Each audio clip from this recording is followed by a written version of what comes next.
اور ان کے اولادوں کو قیدی بنا لیا اور ان کو شہر سے نکال دیا، تو ان کا جو تابوت تھا وہ بھی لے گیا، تابوت بھی لے گیا۔ اب تابوت بھی نہیں کہ ایک امید کی جا سکے کہ اس کے وسیلے سے ہماری دعائیں قبول ہوں۔ تو اب اس عورت کی بھی خواہش تھی کہ اللہ کرے کہ میرے پیٹ میں جو بچہ ہے وہ لڑکا ہی ہو اور وہ کل کے دن نبی بنے۔ تو اللہ رب العالمین نے اس عورت کی جو کی ولادت ہوئی تو وہ لڑکا ہی نکلا، اور جب نبوت کی عمر کو پہنچا، یعنی 40 سال کی عمر کو پہنچا، تو اللہ رب العالمین نے ان کو نبی بنایا اور ان کا نام شمویل رکھا گیا۔ شمویل کے معنی ہیں دعا کی قبولیت، دعا قبول ہو گئی، یعنی یہی جملے کو انہوں نے، یہی لفظ کو انہوں نے نام کے طور پر رکھ لیا۔ اب شمویل علیہ السلام نبی بن کر کھڑے ہوئے۔ جب نبی بن کر کھڑے ہوئے تو اب یہ قوم نے ان سے سفارش کی کہ ہمارے لیے کوئی ایک بادشاہ تجویز کرو، تاکہ جس بادشاہ کی ماتحت میں ہم رہ کر ہم اس جالوت کا مقابلہ کریں اور جالوت سے لڑیں۔ تو شمویل علیہ السلام نے جیسے ہی ان کی یہ فریاد سنی تو فوراً کہہ گئے کہ جب اللہ تعالیٰ نے بادشاہ مقرر کریں گے اور تمہیں جنگ کا حکم دیا جائے گا تو تم الٹے پاؤں پلٹنے والے ہو، تم لڑنے کے نہیں ہیں۔ تو کہنے لگے کہ ہمیں کیا ہو گیا ہے، ہم نے اتنا سارا کچھ صبر برداشت کیا ہے، اتنا کچھ سہا ہے، ہمیں گھروں سے نکال دیا گیا، ہمارے بچوں کو قیدی بنا لیا گیا، ہمیں ہمارے شہروں کو اجاڑ دیا گیا، تو ہم کیوں نہیں لڑیں گے؟ ہم ضرور لڑیں گے، ہمارے لیے بس تم ایک بادشاہ تجویز کرو۔ تو اللہ رب العالمین نے جب ان کے لیے بادشاہ تجویز کرنے والی بات پیش آئی کہ بادشاہ کو تجویز کیا گیا اور ان پر جہاد کو، یعنی قتال کو فرض کیا گیا، تو فوراً جو ہے ان میں سے بہت ساروں نے الٹے پیر نکل گئے اور بہت تھوڑے وہ ساتھ رہے اس بادشاہ کے ساتھ جس کو بادشاہ تجویز کیا گیا، اس بادشاہ کے ساتھ بہت تھوڑے جنگ کے لیے تیار رہے۔ تو یہی واقعہ اللہ رب العالمین نے یہاں پر بیان کیا ہے۔ کیا کہہ رہے ہیں؟ الم تر الی الملأ من بنی اسرائیل، کہ آپ نے نہیں دیکھا اس قوم کی طرف، اس جماعت کی طرف جو بنی اسرائیل میں سے تھی، من بعد موسیٰ علیہ السلام کے بعد، یعنی یہ موسیٰ علیہ السلام کے بعد سے لے کر حضرت داؤد علیہ السلام کے درمیان کا واقعہ ہے، اور موسیٰ علیہ السلام سے لے کر داؤد علیہ السلام تک 1000 سال کا وقفہ چلا ہے۔ تو تقریباً داؤد علیہ السلام کے زمانے کے قریب کا یہ واقعہ ہے۔ تو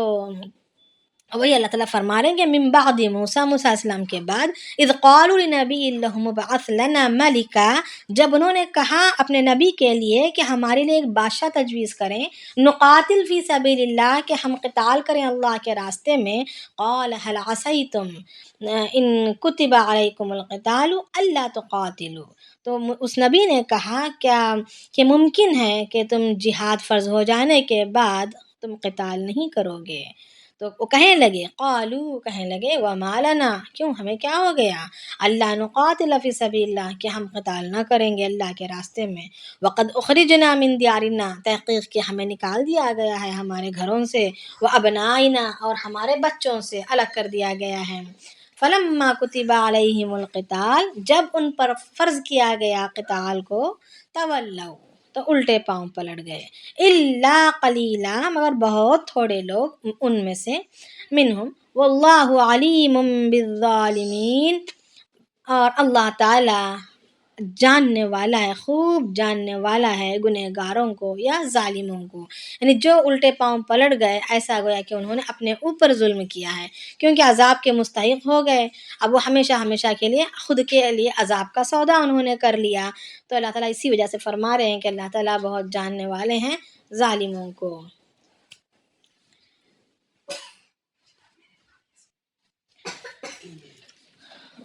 تو آگے دیکھتے ہیں، بسم اللہ الرحمن الرحیم، وقال لهم نبیہم ان اللہ قد بعث لکم طالوت ملکا، اب ان کے لیے نبی نے کہا کہ ان اللہ، بے شک اللہ تعالیٰ نے مبعوث کیا ہے تم پر طالوت ملکا، طالوت کو بادشاہ بنایا ہے اللہ نے تمہارے لیے، طالوت کو تجویز کیا ہے بادشاہ کے طور پر تمہارے لیے۔ قالوا، تو کہنے لگے، ان یکون لہ الملک علینا ونحن احق بالملک منہ ولم یؤت سعۃ من المال، کہنے لگے کہ یہ کیسے ہو سکتا ہے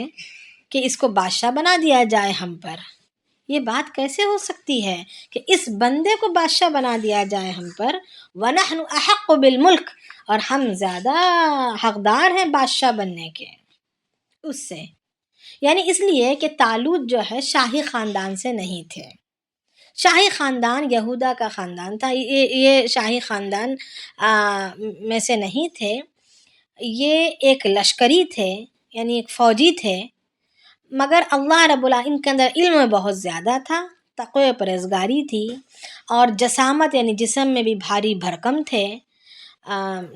اور علم بہت زیادہ تھا. انہیں جنگ کے لڑنے کی سارے حربے معلوم تھے، زبردست جنگجو تھے، اور حسین اور خوبصورت بھی تھے. یعنی یہ ساری چیزیں تھیں جو ایک بادشاہ بننے کے قابل ہوں، بادشاہ بننے کی لیاقت رکھتے ہوں. یعنی بادشاہ کا بننا مسلمان ایک انسانوں کی، ایک قوم کی، ایک ہے تو انسانوں کا ایک بڑا بن کر بیٹھنا، حاکم بن کر اسی کو لائق ہے، وہی حقدار ہے جو اس کی صفات رکھتا ہو،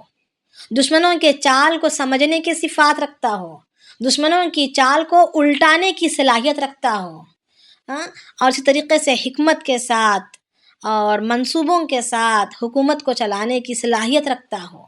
یعنی یہ خاندان یا نسب کے ذریعے سے چلنے والی چیزیں نہیں ہیں، یہ بادشاہت علم اور ہنر کے ذریعے سے چلنے والی چیزیں ہیں.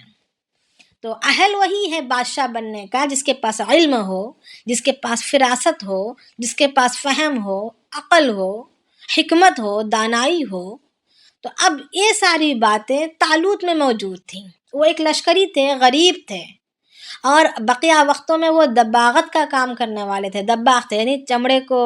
کی دباغت کرنا، یعنی چمڑے کو کے بال نکال کر اس کو جوتا کپڑا وغیرہ بنانے کے لائق بنانا، اس کو کہتے ہیں دباغت. یعنی اس کو چمڑے کو تیار کرنا استعمال کے قابل بنانے کے لیے. تو وہ کام کرنے والے تھے، غریب تھے، پیسے نہیں تھے ان کے پاس. تو وہی کہہ رہے ہیں، یہ قوم وہی کہنے لگی کہ یہ ہم پر بادشاہ کیسے ہوگا جبکہ ہم زیادہ حقدار ہیں بادشاہ بننے کے. وَلَمْ يُؤْتَ سَعَةً مِّنَ الْمَالِ، اور اس کے پاس مال بھی نہیں ہے، غریب بیچارہ ہے. قَالَ إِنَّ اللَّهَ اصْطَفَاهُ عَلَيْكُمْ وَزَادَهُ بَسْطَةً فِي الْعِلْمِ وَالْجِسْمِ. تو نبی کہنے لگے کہ بے شک اللہ تعالیٰ نے ان کو چنا ہے تم پر بادشاہ بننے کے لیے، اور اللہ تعالیٰ نے ان کو علم اور جسامت دونوں دیا ہے جو بادشاہ بننے کے لیے ضروری ہیں، علم کا ہونا اور جسامت کا ہونا. واللہ یؤتی ملکہ، اور اللہ تعالیٰ جس کسی کو چاہتے ہیں بادشاہت عنایت کرتے ہیں، من یشاء یعنی جس کسی کو چاہتے ہیں. واللہ واسع علیم، اور اللہ تعالیٰ وسیع علم رکھنے والے ہیں. ہمارا علم محدود ہے، ہم بظاہر سامنے کی چیزوں کو دیکھ کر ہم جاننے والے ہیں، مگر اللہ تعالیٰ کا علم وسیع ہے، وہ وسعت والے اور جاننے والے ہیں. تو یہ جواب ان کو دیا گیا. انشاءاللہ ہم بقیہ کل کر لیں گے. ہمارا وقت کافی ہو چکا ہے اور میرے پاس بھی تھوڑا وقت کی تنگی ہے. چلیں، سبحان اللہ بحمدہ، سبحانک اللہم وبحمدک، نشہد ان لا الہ الا انت، نستغفرک ونتوب الیک. سبحان ربک رب العزت عما یصفون، وسلام علی المرسلین، والحمد للہ رب العالمین.